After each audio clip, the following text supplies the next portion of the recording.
Boa tarde a todos. Estamos aqui reunidos para mais um webinário dinamizado pela equipa do Estudo em Casa Apoia. Desta vez, o tema são as migrações, mais concretamente, o que sabemos sobre os refugiados em Portugal. O meu nome é Maria Constância Eliseu e sou aluna do 12º ano no Colégio Marista de Carcavelos. Boa tarde, o meu nome é Bendita Nunes e frequento o 12º ano no mesmo colégio. Estão presentes outros alunos e alunas da mesma escola que de seguida se vão apresentar. Boa tarde, meu nome é Leonor Pires. Boa tarde, o meu nome é Camila Monteiro. Muito boa tarde, meu nome é António Lemos. Boa tarde, o meu nome é Francisco. A nossa convidada é a doutora Catarina Oliveira, doutorada em Sociologia, mestre em Estatística e Gestão de Informação e licenciada em Sociologia. É, desde 2016, a diretora científica do Observatório das Migrações. Desde 2018, é docente universitária no Instituto Superior de Ciências Sociais e Políticas da Universidade de Lisboa. Durante a apresentação, podem colocar questões na caixa de mensagens Q&A, que está na barra inferior do vosso ecrã. Essas questões serão respondidas pela convidada após a apresentação. Passo a palavra à professora Catarina Oliveira. Muito boa tarde a todos e a todas que nos estão a ouvir. Agradecer muito o convite. Vou de imediato fazer o compartilhamento de tela para termos o máximo de tempo de conteúdo. Vão-me interrompendo se assim for útil. Então, este webinar é exatamente para, de alguma forma, percebermos o que é que nós já conhecemos e já sabemos sobre o tema dos refugiados. Desde logo, há dois conceitos fundamentais, que é o conceito de imigrante e refugiado. E começo já com a interação, porque a ideia é mesmo conversarmos. Vocês acham que refugiado e imigrante são sinónimos? Eu acho que não, são coisas diferentes. Muito bem, certamente, são coisas diferentes. E na vossa percepção, onde é que está a diferença? O que é que distingue o imigrante do refugiado? Acho que no motivo da imigração, pronto, neste caso da migração. Perfeito. Efetivamente, têm motivações distintas, mas também aquilo que nós chamamos de a possibilidade de decisão, agência. Enquanto que um imigrante tem, por definição, um movimento voluntário, ele é que decide partir, não é? E pode ser por várias razões, não é? Portanto, por várias motivações. Pode ser uma razão económica, pode ser o estudo, pode procurar um serviço de saúde, pode ser por reagrupamento familiar. Existem, de facto, muitas razões que justificam, no fundo, este sentido de decisão voluntária, mas cabe-lhe a ele essa decisão. Enquanto que o refugiado é um movimento forçado. Normalmente a pessoa poderia até não querer sair do seu país de nascimento, mas é forçado a sair.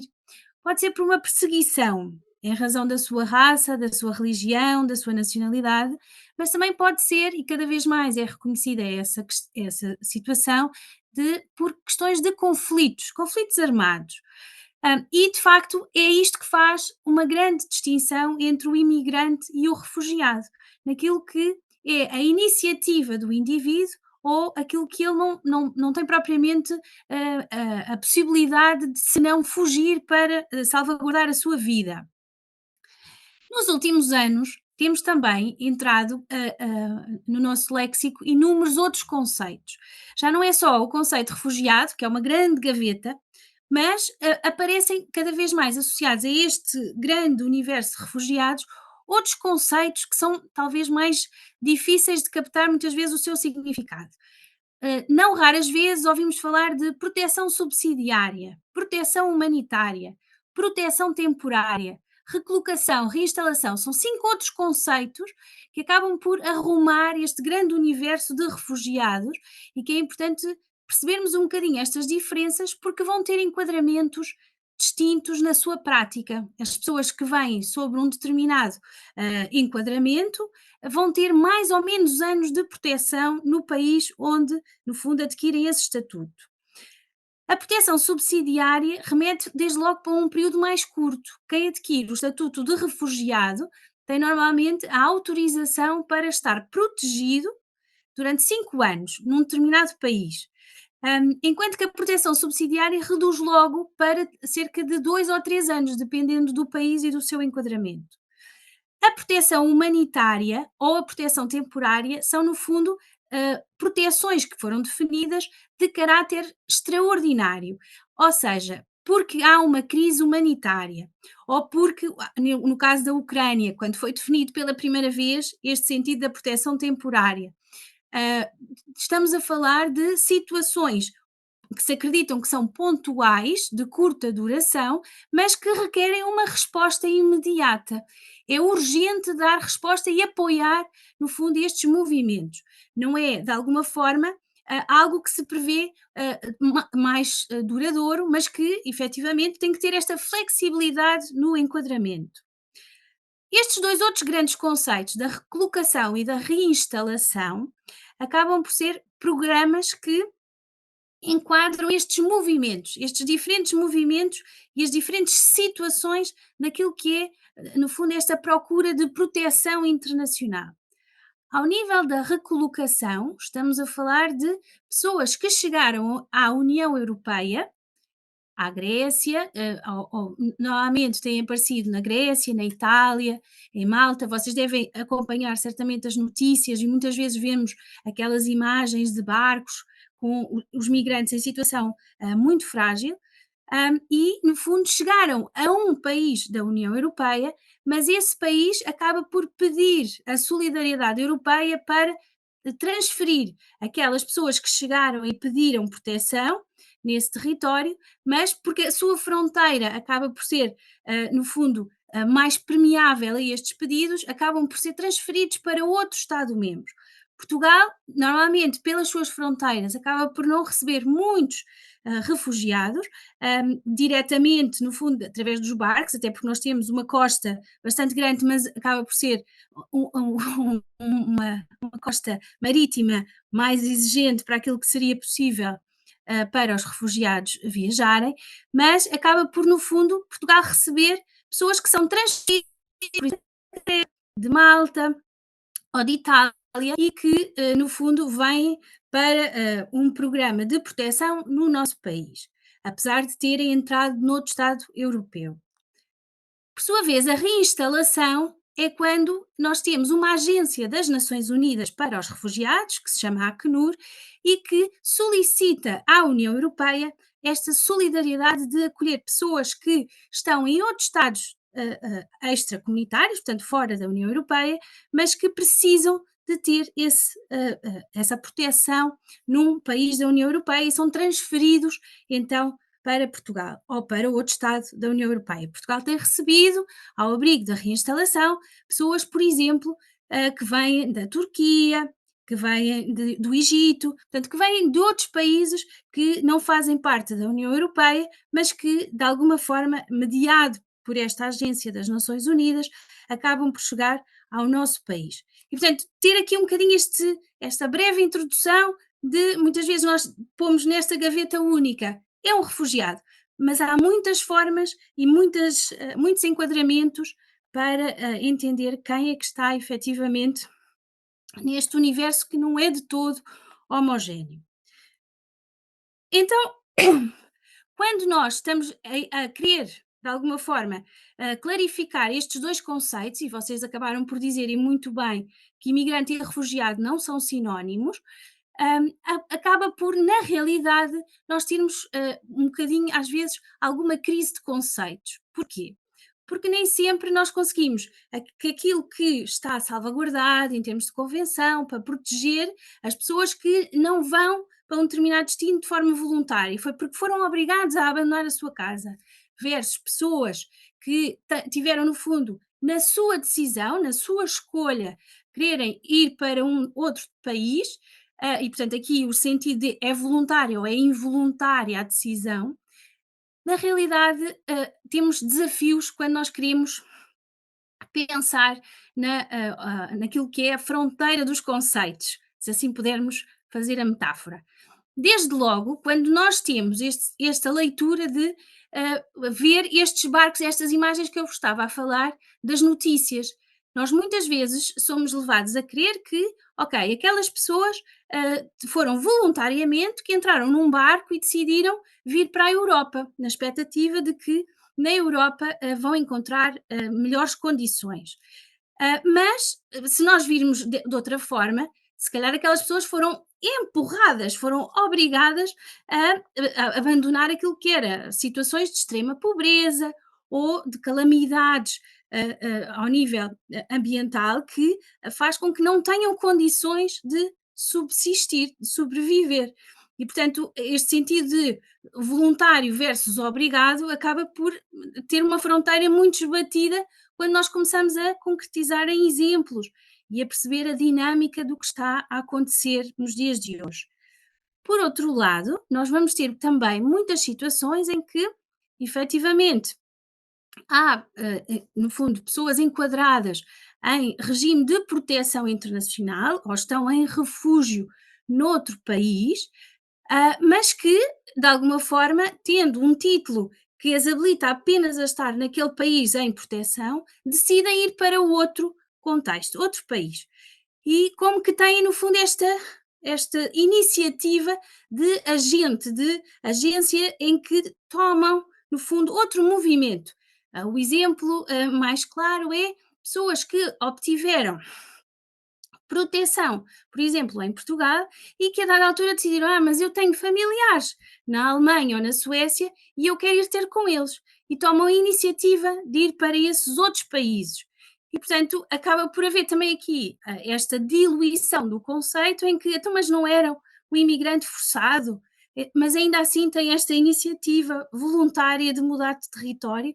E, portanto, é compreender muitas vezes este sentido do que é a prática e aquilo que era a fronteira clássica destes dois conceitos.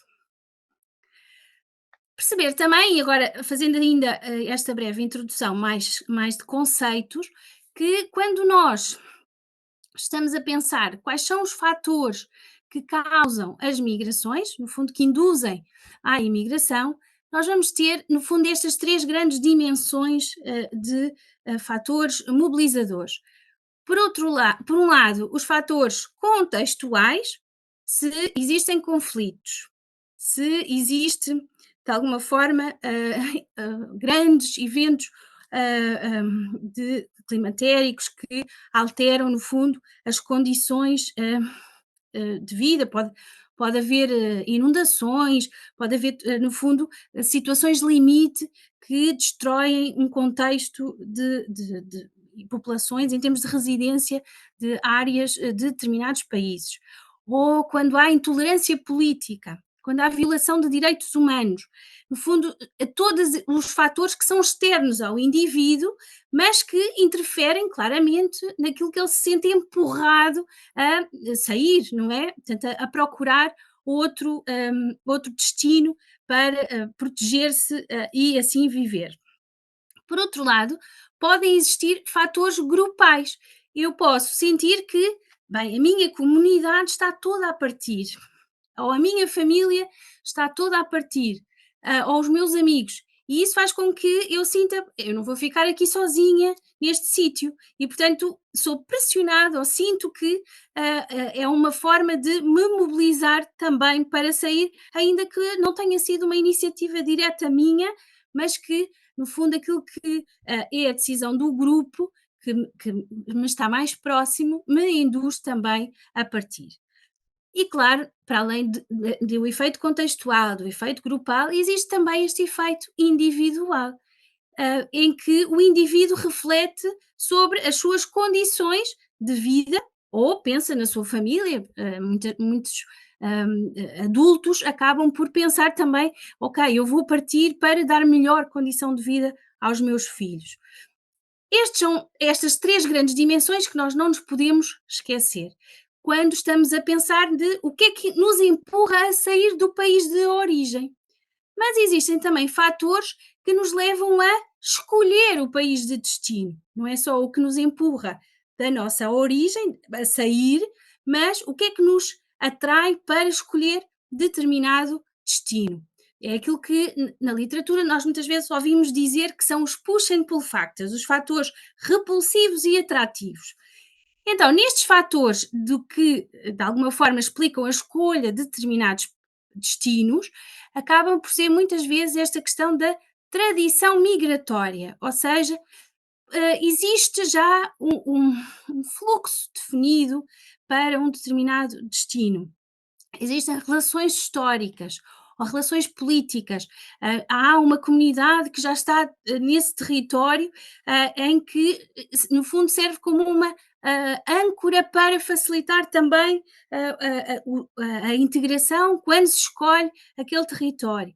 Ou existe, no fundo, uma organização de várias instituições de suporte dos direitos dos migrantes que ajudam nesse processo de integração. Ou, efetivamente, existem políticas claras definidas que dizem: ok, imigrantes, venham para este país porque nós vamos vos acolher, nós vamos, de alguma forma, apoiar neste processo porque nós precisamos de imigrantes no mercado de trabalho, e, no fundo, também por isso acabam por se definir políticas de atração. Portanto, atender, no fundo, a esta dinâmica quase dual, não é? Portanto, aquilo que gera a decisão de sair e aquilo que induz também a escolher qual o destino. Portanto, torna-se claro que nós vamos ter aqui situações de relevância que vão interferir, no fundo, nesta dinâmica de o que é que gera fluxos. Em bom rigor, haveria esta expectativa de nós conseguirmos antecipar grandes movimentos de populações sempre que se observe situações de grande conflito, guerras, e nestes últimos meses temos assistido claramente, não apenas na situação da Ucrânia inicialmente, mas também agora, mais recentemente, ali na faixa de Gaza, nós temos assistido efetivamente a estas situações, este escalar de conflitos que faz com que, claramente, massas de população, universos que querem partir para salvaguardar a sua vida, a sua integridade. Mas temos também aqui estes fatores associados às questões climáticas, no fundo, a deterioração dos ecossistemas.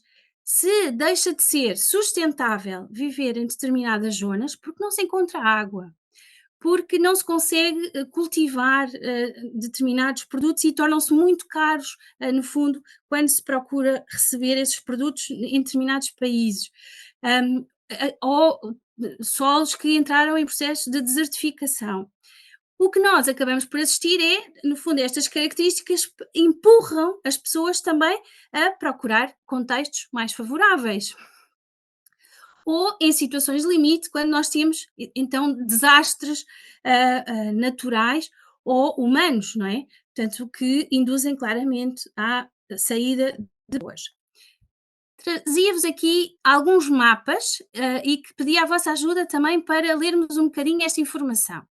Que estes mapas vêm do Atlas das Migrações de 2019 e começam logo por nos dar conta que nesta ideia de nós vamos tentar antecipar, não é? Se as migrações temos estas tendências muito tipificadas do que é que faz as pessoas saírem e do que é que faz as pessoas escolherem determinados contextos, então, se olhássemos para estes mapas, como que tentaríamos antecipar então quais são os movimentos futuros das populações. O primeiro mapa é então sobre conflitos armados. Aqui ainda a fotografia de 2018, portanto, estes conflitos que vos estava a referir, mais recentes e que vocês também têm acompanhado nas notícias, ainda não estão aqui. Mas claramente, no fundo, estas manchas, a rosa e a roxo, são onde existem conflitos armados. Onde é que vocês observam a existência de maior número de conflitos? Acho que na África e no Médio Oriente. Perfeito. No mapa imediatamente por baixo, vamos encontrar, no fundo, os territórios em função da violência, da violação de direitos humanos. Ou seja, no fundo, sociedades que não dão tanta liberdade ou não salvaguardam aquilo que está definido, por exemplo, na Declaração dos Direitos Humanos. A vermelho e a bordeaux estão as situações e os países onde reprimem mais, no fundo, os direitos humanos. Novamente, onde é que nós vemos a maior repressão de direitos humanos? Em países da Ásia e da África. Uhum. Na América Latina também há ali alguns territórios Sim, e sim. ali no território russo, exatamente.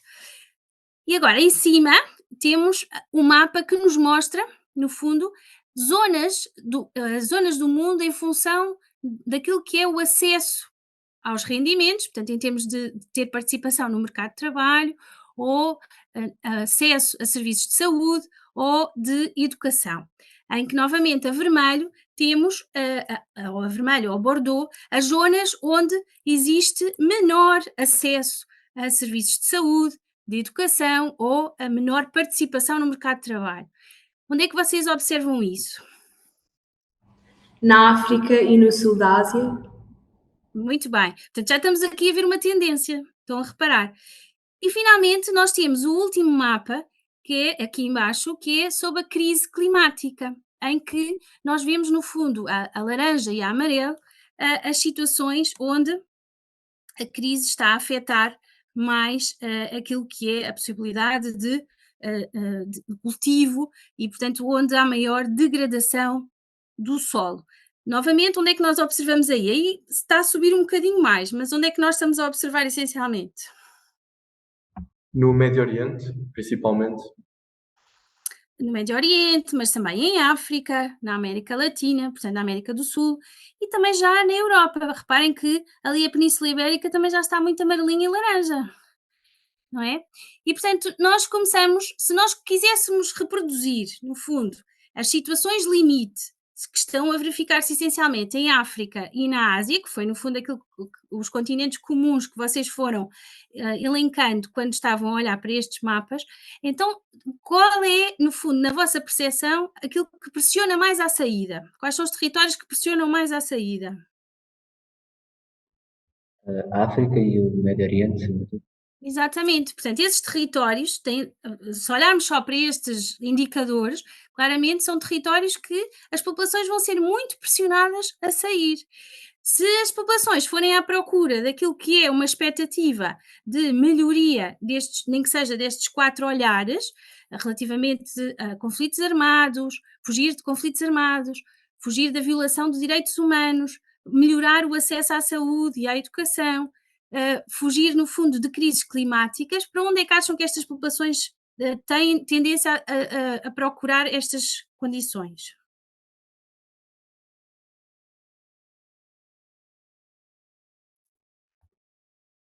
Então, no fundo, é aquilo que os continentes que nós não falamos, não é? Portanto, são os territórios onde nós vamos encontrar o oposto. Vamos encontrar o oposto essencialmente em países europeus ou América do Norte. Então, no fundo, aquilo que nós acabamos por gerar em expectativa é que, ah, então vamos tentar como é que estamos, como é que isto se reflete depois nas grandes movimentações das populações deslocadas no mundo. Quando nós olhamos para os números, e tentar assim ser muito suave no elencar do universo, vocês veem esta tendência em que aumentou substantivamente nos últimos 10 anos. Nós, até 2012, tínhamos cerca de 45 milhões de pessoas deslocadas, contra, no fundo, este sentido de deslocação forçada, as pessoas eram obrigadas a sair dos seus territórios, e em 2021 nós acabamos por ter já mais do dobro desse universo. Ultrapassámos, no fundo, e quase que atingimos os 90 milhões de pessoas deslocadas. E já devemos ter ultrapassado mesmo este universo, porque em 2022 a guerra na Ucrânia acabou por, no fundo, induzir também a uma crise que forçou um universo muito substantivo, cerca de 30% dos ucranianos, portanto, ou dos residentes na Ucrânia, logo nos primeiros meses do conflito, foram forçados a sair e, portanto, temos assim uma noção muito rápida do impacto que isto tem e, no fundo, aquilo que acontece num território, depois perceber as implicações que tem nos territórios envolventes. E, portanto, quando nós pensamos naquilo que são os países de origem, acabamos por então encontrar aquilo que nós estávamos a dizer. Vamos encontrar países essencialmente africanos, países do Médio Oriente ou países da América Latina. E, portanto, os principais países de origem de refugiados entre 2018 e 2021 tínhamos no topo da lista a Síria, a seguir a Venezuela, depois o Afeganistão, Sudão do Sul e Myanmar. Se nós, no fundo, já antecipávamos estes como os principais países de origem, portanto, olhando só para aqueles mapas que eu vos tinha dado, o que é que vocês acham que vão ser os principais destinos desta população deslocada? Talvez os países da Europa? Essa efetivamente, obrigada, essa efetivamente é a percepção. Normalmente nós temos a percepção, até pelas notícias, de que a maioria dos deslocados ou dos refugiados estão todos na Europa. Ou se não estão na Europa, acaba por ser um universo muito expressivo. Pois, na realidade, o que os dados mostram é que a maioria dos refugiados estão no continente africano e no continente asiático. O que parece surpreendente, porque dissemos que eram exatamente aqueles que sentiriam o maior empurrar. A verdade é que as pessoas, quando são forçadas a sair dos seus países, não se afastam muito, porque a expectativa é a regressar muito em breve. E, portanto, acabam por ir sempre para países vizinhos, mais próximos. Entre 2018 e 2021, nos países principais de destino ou de acolhimento, no fundo, destas pessoas que estavam deslocadas do seu território, eram refugiadas, foi a Turquia, a Colômbia, o Paquistão, Uganda e só depois então aparecia um país europeu, a Alemanha. E, portanto, ter esta consciência de facto que o continente europeu não está nos principais destinos destes universos e, portanto, muitas vezes isto acaba por influenciar a nossa percepção e aquilo que lemos da realidade. Daí que a própria União Europeia procura perceber quais são as percepções daqueles que residem na Europa. Desde logo quanto a esta leitura de se o país em que vivem, portanto na Europa, deveria ajudar os refugiados. E esta é uma pergunta recorrente, e no fundo aquilo que nós temos aqui nestas pintinhas é a evolução. A azul e aqui, portanto, estas pintinhas mais abaixo são anos no fundo, 2016, 2017, 2018, portanto, acabam por ser valores anteriores, e aquilo que é surpreendente é que mudou substantivamente a opinião pública quando, em 2022, nós tivemos a agressão da Rússia à Ucrânia. E, portanto, é muito importante olhar para este indicador, porque nós começamos-nos a perceber que, efetivamente, influencia de onde vêm, no fundo, as populações deslocadas.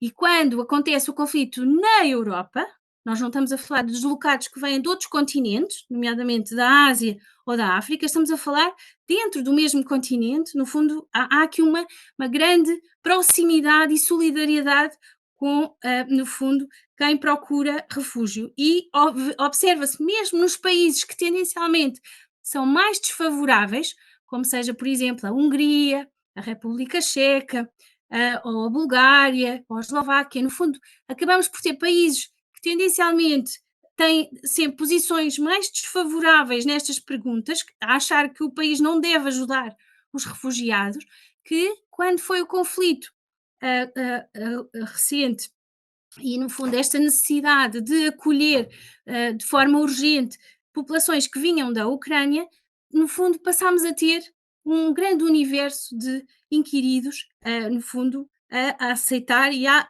defender que, de facto, o país deveria ajudar os refugiados. Nesta inquirição, Portugal apareceu mesmo em primeiro lugar. 97%, ou seja, 97 em cada 100 inquiridos, defendeu que, de facto, o país deve ajudar os refugiados.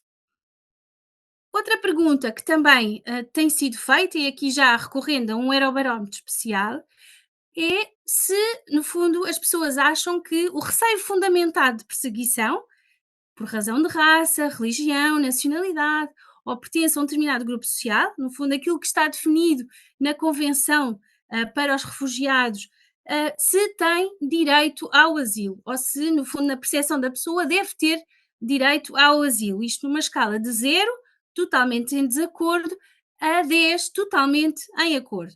Aqui, utilizando dados de 2021, ou seja, ainda antes do conflito na Ucrânia, E, uma vez mais, Portugal aqui em grande destaque com a maioria das respostas, Portugal e Espanha, com a maioria dos respondentes a considerar efetivamente que as pessoas devem ter o direito ao asilo. Mas claramente isto nunca é um todo homogéneo, não é? E, portanto, perceber que efetivamente os países têm sido contrastantes.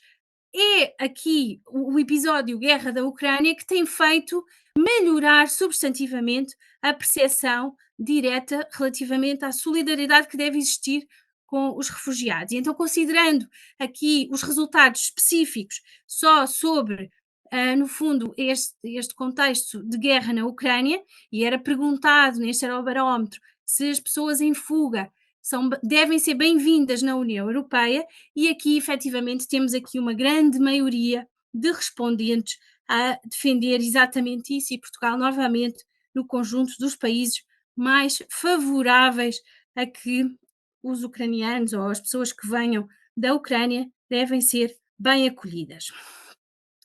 Claro que quando nós estamos a comparar os países da União Europeia, não devemos achar que são todos iguais ou que têm, no fundo, todos o mesmo universo de refugiados ou atraem da mesma forma os refugiados. Se vimos que a Alemanha está entre os 5 principais destinos do mundo a acolher, no fundo, os refugiados, aquilo eram números de todos os países do mundo, agora focando só na União Europeia, claramente, a Alemanha acaba por estar bastante destacado neste universo. A seguir é a França e depois a Espanha, particularmente com a questão dos venezuelanos. Portanto, aqui uma particularidade desta afinidade que permite, de alguma forma, esta escolha do destino Espanha para terem a proteção. Mas deste gráfico, o que queria destacar é, de facto, perceber que Portugal e os números do país estão bastante longe da tendência geral dos países da União Europeia. Portugal acaba por estar na 21ª posição entre os 27 países da União Europeia. Portanto, não somos, de facto, um dos principais destinos da União Europeia, ainda que, utilizando aqui o número de 2022, acabamos por ter aumentado substantivamente este universo. Já estamos em 2.115 pedidos de asilo, número bastante superior àquilo que era a tendência geral antes de 2015, em que tínhamos cerca de 200 pedidos por ano. Portanto, temos aqui uma realidade de grandeza que mudou muito para o país, mas ainda assim muito longe da tendência geral dos países da União Europeia. Perceber que quando nós olhamos para os pedidos, e quando eu vos dava o exemplo da Espanha, acaba por ser um bocadinho essa realidade, nós vamos ter nacionalidades diferentes. Aquilo que é a realidade da tendência geral dos países da União Europeia, nós temos efetivamente em destaque a Síria e o Afeganistão como as principais nacionalidades a pedir asilo nos países da União Europeia. E quando comparamos com a realidade portuguesa, temos outras nacionalidades. O Afeganistão aparece destacado porque efetivamente Portugal participou num programa que eu já vou apresentar, mas depois vamos ter nacionalidades como a Índia, a Ucrânia, a Gâmbia, o Paquistão, Marrocos, Senegal, portanto, muitos países africanos que acabam por se destacar bastante nos pedidos em Portugal, mas que não se destacam extraordinariamente no universo geral dos países da União Europeia. Portanto, perceber que depois vamos ter aqui estas afinidades, aqueles outros fatores que vos falava inicialmente. Dar também aqui nota de que quando nós estamos a falar de pedidos de asilo, nós vamos ter essencialmente pedidos do sexo masculino. São essencialmente homens que acabam por pedir proteção. Não significa que em determinados países não aumente a prevalência do sexo feminino. Depende também das características destes universos. Se nós temos nacionalidades diferentes, associada a cada nacionalidade, podemos ter maior ou menor prevalência de determinados fluxos por sexo.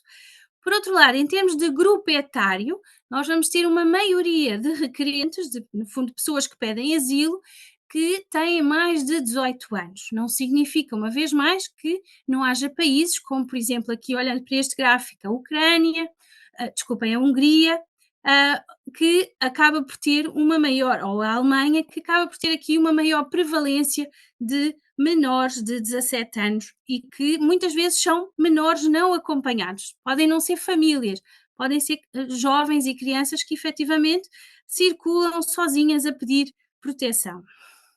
E que é um universo que, na realidade, tem aumentado substantivamente.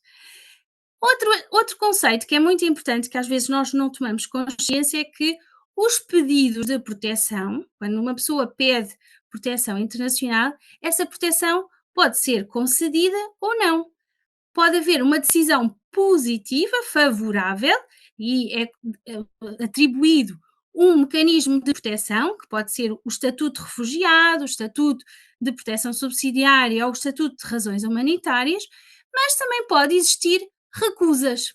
Pode, no fundo, existir a decisão do Estado, a quem, no fundo, o migrante, no sentido de requerente de proteção, bateu à porta e a porta não se abre, portanto, não é concedida a possibilidade de entrar naquele país.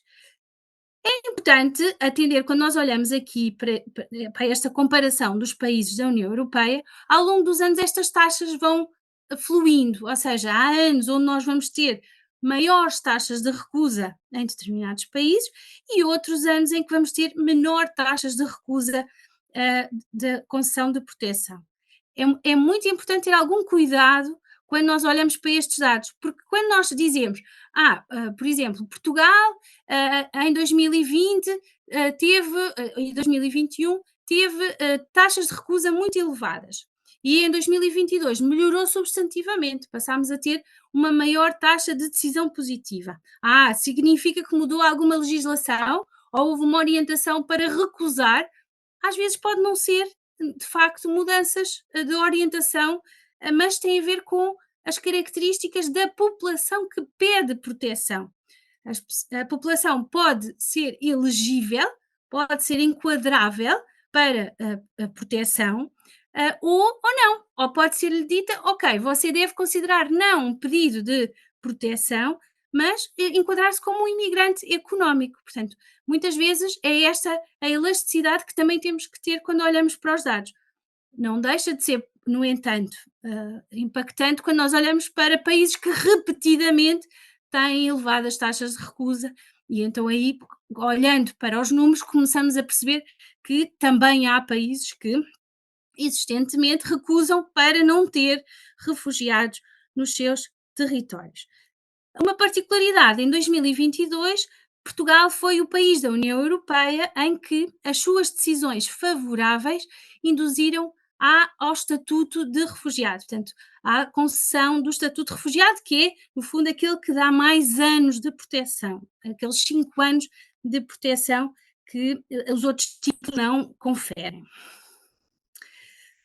Quando nós estamos a analisar as decisões, se eu vos tinha dito que nós temos essencialmente mais homens, portanto, mais pessoas do sexo masculino nos pedidos e mais pessoas com mais de 18 anos, nas decisões nós vamos encontrar prevalências diferentes, em que nós aumentamos a prevalência do sexo feminino, ainda que sobre-representado o sexo masculino, mas melhora, no fundo, o impacto do sexo feminino e aumenta também aquilo que é o impacto de menores de 18 anos. Isto porque há aqui o reconhecimento da necessidade de proteção. Sejam pessoas do sexo feminino, sejam mais jovens, vão, no fundo, ter mais prevalência de proteção. O mesmo se aplica relativamente às nacionalidades. Nós vamos ter nacionalidades como a Síria ou o Afeganistão, que vão ter taxas de proteção mais elevadas e, portanto, taxas de reconhecimento da necessidade de proteção, enquanto que temos nacionalidades como Marrocos ou a Tunísia com muito baixas taxas de reconhecimento da necessidade de proteção. Utilizando aqui dados de 2022, enquanto que a Síria, 94% dos pedidos foram concedidos, em Marrocos, por exemplo, apenas 8% de quem pediu proteção adquiriu. Isto num país da União Europeia. E o mesmo se aplica em Portugal também, no fundo, ainda que aquelas nacionalidades estivessem claramente representadas, lembram-se que a Índia estava na segunda posição como maior número de pedidos em 2022 é a nacionalidade com menor taxa de reconhecimento. Apenas 2% dos pedidos foram convertidos em proteção. Eu estou a ver o tempo a passar e se calhar não vou ter tempo para dar muito pormenor, mas queria vos dizer, portanto, já expliquei os conceitos de reinstalação, de recolocação, portanto, perceber que os países da União Europeia vão tendo compromissos e ainda que Portugal não se destaque como um destino de refugiados, nestes compromissos europeus o país acabou por assumir-se como um dos países mais solidários, tendo, por exemplo, neste mecanismo da recolocação, sido o terceiro país com um compromisso maior de receber pessoas da Grécia. E também ao nível da admissão humanitária de afegãos, e que explica, no fundo, aquela sobre-representação desta nacionalidade, Portugal também aumentou as entradas ao abrigo deste programa de demissão humanitária de cidadãos do Afeganistão. Em 2022, recebemos já perto de 1000 pessoas do Afeganistão. E também ao nível da população deslocada da Ucrânia. Portugal foi um dos primeiros Estados da União Europeia a ativar, no fundo, este regime de proteção temporária e foram mais de 57 mil pessoas que solicitaram a proteção temporária a Portugal e aqui novamente este efeito das comunidades. Nós tínhamos uma comunidade imigrante da Ucrânia que tinha já expressão no nosso país, era uma nacionalidade das mais representadas nas nacionalidades estrangeiras e, portanto, a comunidade a ter um efeito também no acolhimento destas pessoas que estavam deslocadas ou que precisavam efetivamente de proteção no país da União Europeia, em que não estamos geograficamente muito próximos da zona de conflito, estamos no fim da Europa, nesse olhar, mas efetivamente, tendo já aqui familiares, procuraram vir para o nosso país. Dando nota só muito rápida relativamente a isto que é a realidade de Portugal, só reforçando aquilo que vos estava a dizer, se nós considerarmos de forma agregada estes pedidos de proteção temporária de deslocados da Ucrânia com os pedidos de asilo, portanto aqueles que anualmente o país costumava de receber, seja em mecanismos europeus, seja estes pedidos espontâneos de pessoas que chegam à fronteira e solicitam esta proteção ao país, mudou substantivamente a realidade nacional.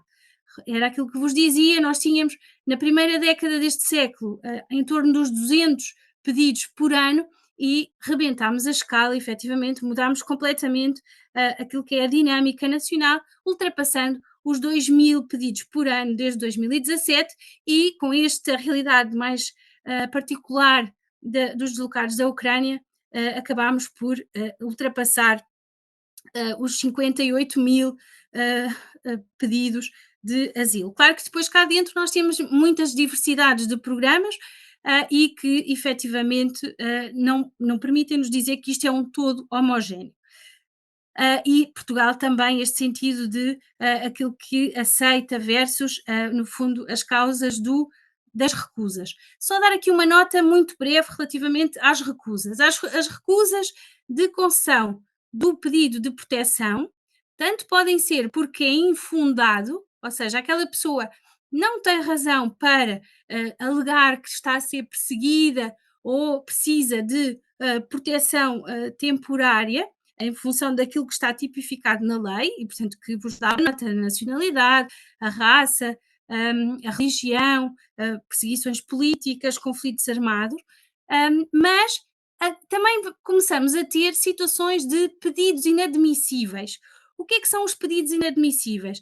São pedidos de pessoas que apresentam um pedido, neste caso em Portugal, mas já tinham feito este pedido em outro país da União Europeia. E o que acaba por acontecer é o país é obrigado a devolver aquele pedido para o primeiro país da União Europeia onde a pessoa apresentou o pedido e, portanto, não pode dar continuidade ao processo. Daí, muitas vezes, Portugal acabar por não ter, no fundo, pessoas que conseguem chegar primeiro a Portugal, não é? Portanto, a nossa fronteira não nos permite, claramente, ou vieram de avião, ou então, dificilmente, têm primeiros pedidos no nosso território.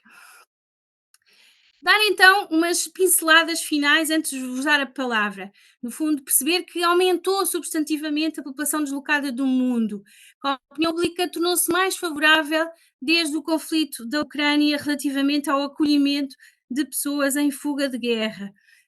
Que Portugal, não se encontrando entre os principais destinos do mundo de pedidos de proteção, não deixa de ter aumentado esta realidade no nosso país, acompanhando de alguma forma aquilo que é a evolução dos países da União Europeia.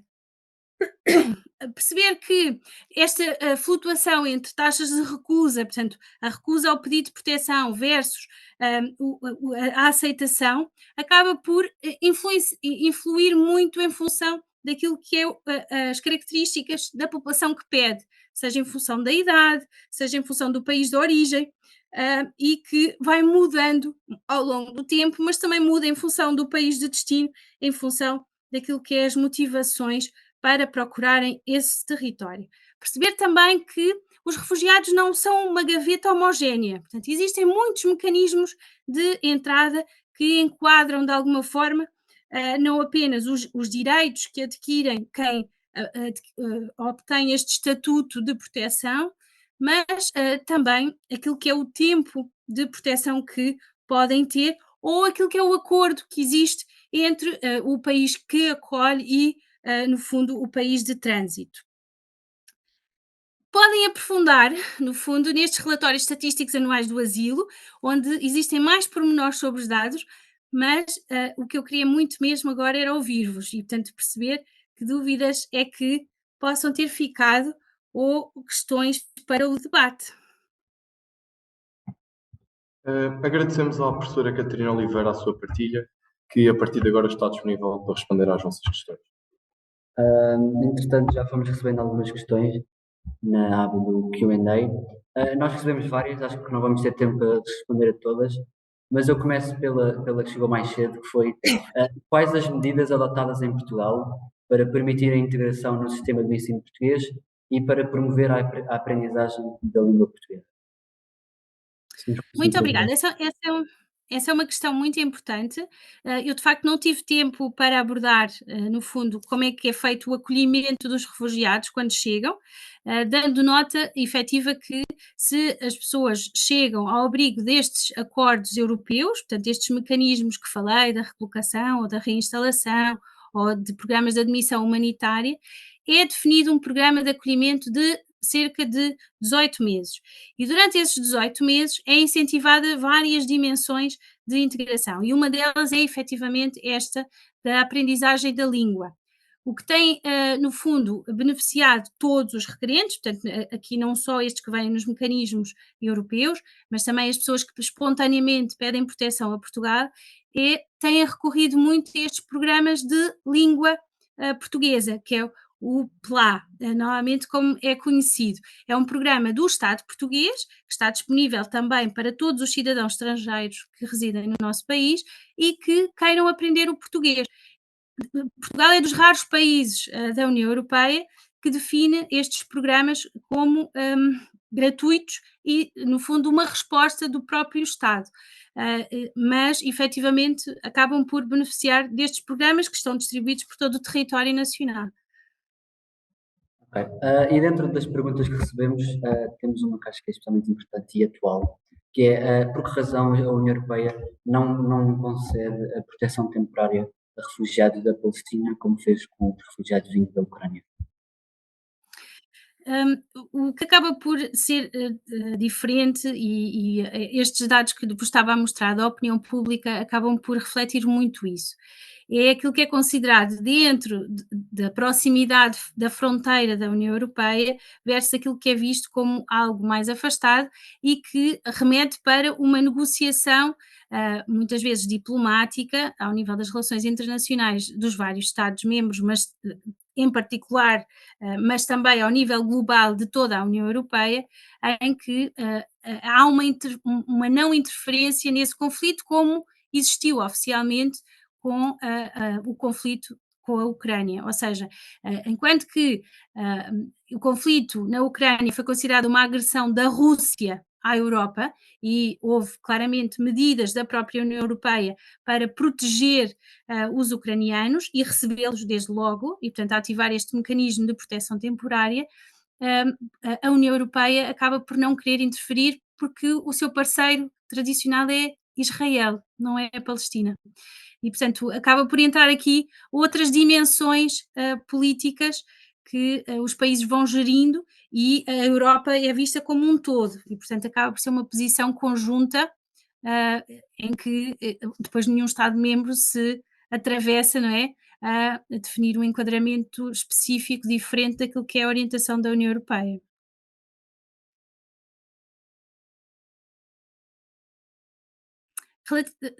Só se calhar ajudar aqui, Francisco, há aqui uma pergunta relativamente porque recebemos menos pedidos, Portugal recebe menos pedidos, por comparação a outros Estados da União Europeia. Da União Europeia, sim, se pudesse responder. Sim, de facto, desde logo uma das razões é, no fundo, a nossa geografia. Nós estamos mesmo no cantinho extremo, da Europa e como eu vos explicava ao nível do enquadramento legal, o que acaba por acontecer é a pessoa que pede proteção, assim que pisa um Estado da União Europeia, o pedido tem que ser, entrar naquele território. O mecanismo de recolocação faz exatamente estes acordos de dizer: "Ok, nós vamos transferir pessoas para outro território da União Europeia, mas o país acaba por ter que estar de acordo. E Portugal, de alguma forma, vai estabelecer estes compromissos e esta disponibilidade, esta solidariedade, mas que vai variando efetivamente em função da sua capacidade, do seu território.